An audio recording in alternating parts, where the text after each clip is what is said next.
I want to ask you about the investigation into Donald Trump's handling of classified information. Even though his lawyers have provided no evidence that he declassified the documents, Trump said this week that as president, he could declassify documents by thinking about it. Do you agree with that? I've not heard that one before, George. Like, I'll tell you, in terms of national security documents, we have to always use extreme caution. I'm on the Foreign Relations Committee. We deal with classified information all of the time and are always very careful. I don't know what anything about the rules for when a president declassifies documents and information. What I do know is what I'd like to see from a Senate standpoint is I'd like to see the Department of Justice come to us and show us in a classified setting what the information is, what they've done. I thought the raid at the former president's home, never seen anything like that before, clearly, and has become political. So I want to get a briefing so that we can then be informed to see what actually happened here. That was a rhetorical question. You know that a president can't declassify documents by thinking about it. Why can't you say so? No. I don't think a president can declassify documents by saying so, by thinking about it. Tell you what, that was a lot of words by John Barrasso to simply say, no, a president cannot declassify documents by mind control. I mean, I'm sorry, but I've never witnessed more full-grown adults so afraid of one person. These people are so petrified of Donald Trump that they can't even bring themselves to acknowledge basic realities surrounding the declassification of documents. This guy is on the Foreign Relations Committee. If anyone should be able to be clear and direct about what the rules are, it's him. And yet even he spent a full minute spewing a bunch of roundabout bullshit before, frankly, getting embarrassed by George Stephanopoulos and finally deigning to acknowledge objective reality. But remember, not a cult. It's especially funny, too, how the phrase Barrasso landed on was, "I'd not heard that one before." Well, look, if you're unsure because you haven't heard that one before, maybe, I don't know, look it up. Maybe go to your staff, who I'd presume are also capable adults, and have one of them look it up. Or maybe just use common sense and recognize the irreconcilable nature of a president being able to declassify things by thinking about them. Instead, these people, who I imagine at a bare minimum know how to use Google, walk around feigning ignorance at even the most basic tenets of government because anything is apparently better than contradicting their dear leader.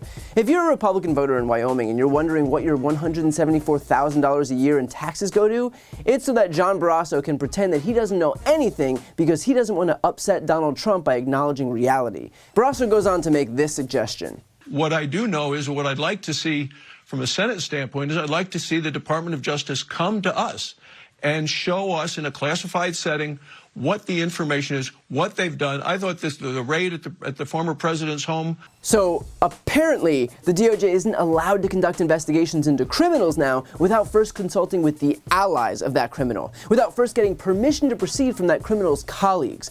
Like, honestly, does Barrasso not realize why that might just be a bit of a conflict of interest? Are we really pretending here that members of Congress are the neutral arbiters that should be able to determine whether or not a lawful search warrant granted by a federal magistrate and carried out by the FBI was okay?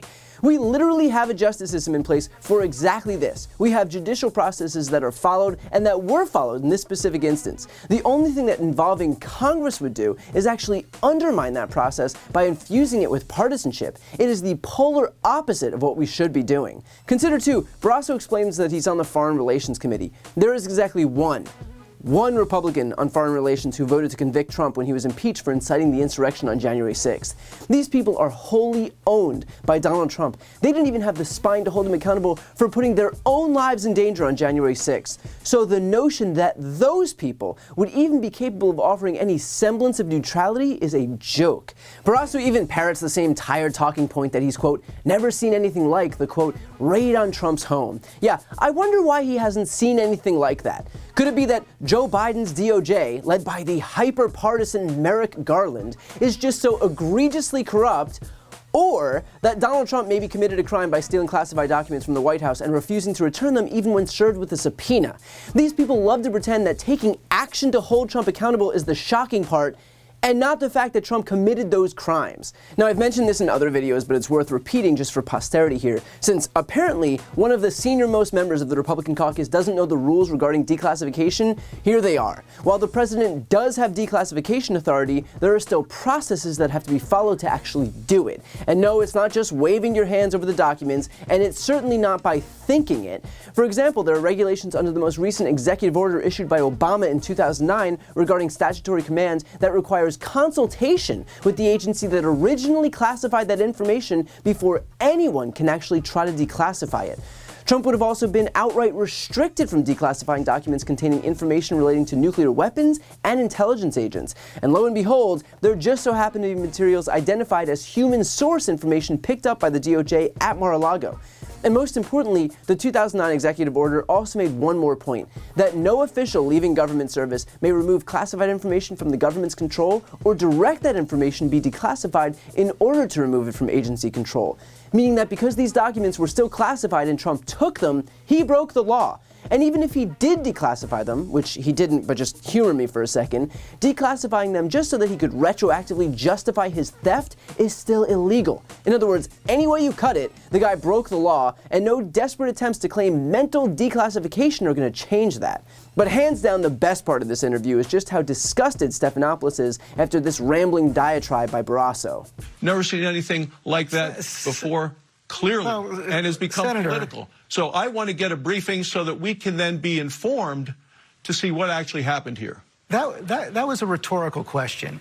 You know that a president can't declassify documents by thinking about it. Why can't you say so? No. I don't think a president can declassify documents by saying so, by thinking about it. I mean, my God, that was supposed to be an easy one. A softball just to show that Barrasso is capable of even basic independent thought. In that way, it would actually help him. Just say, simply enough, that you can't declassify documents in your mind. This one isn't even up for debate, so just say it and show that you're capable of even a modicum of honesty. Instead, he went on a rambling diatribe to the point where Stephanopoulos got so disgusted with him that he basically just told him, dude, come on. At which point Barrasso had no choice but to acknowledge reality, but not before betraying just how much of a hack he actually is. So these Republicans will continue to trot themselves out on air, but all they're doing is broadcasting that there is no crime too big that they won't put their own credibility and reputation on the chopping block for Donald Trump. This party exists solely to lay down on the train tracks to protect the criminal, and nothing more. But again, definitely not a cult. Before you go, if you enjoyed this video and want to see more, please make sure to subscribe to my channel. You can click the thumbnail right here on this screen. And if you want to support my work even further, the best way is to subscribe to my podcast, No Lie with Brian Tyler Cohen. There you can check out my interviews with major players in the world of politics, including President Biden, Vice President Kamala Harris, Pete Buttigieg, Elizabeth Warren, Katie Porter, Jamie Raskin, and so many more. Plus other interviews that live exclusively on the podcast. That link is also right here on this screen, or just search No Lie with Brian Tyler Cohen wherever you listen to podcasts.